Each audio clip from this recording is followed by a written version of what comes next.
విజయవాడలో అంబేద్కర్ విగ్రహ శిలాఫలకంపై దాడిని మాజీ మంత్రి సీదిరి అప్పలరాజు ఖండించారు.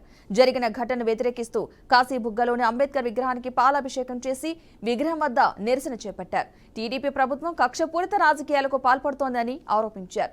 ఇది రాజ్యాంగంపై జరిగిన దాడిగా భావిస్తున్నామని చెప్పారు. బాధ్యులపై కఠిన చర్యలు తీసుకోవాలని డిమాండ్ చేశారు.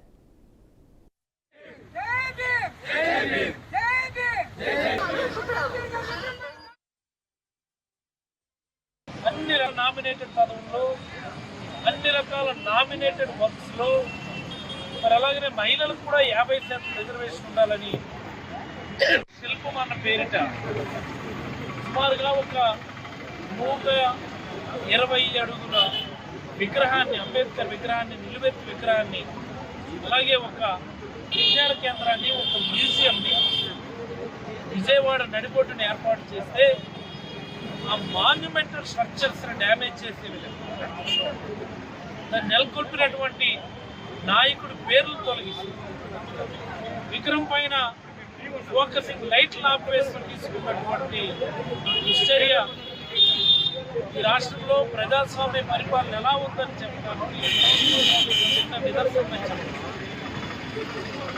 తీసుకోండి. ఈ ప్రభుత్వం వచ్చినప్పటి నుంచి జరుగుతున్నటువంటి అప్రజాస్వామిక పరిపాలన కావచ్చు, విధానాలు కావచ్చు, ప్రజలపైన దాడులు కావచ్చు, ప్రజల్ని వర్గాలుగా విభజించింది ప్రభుత్వం.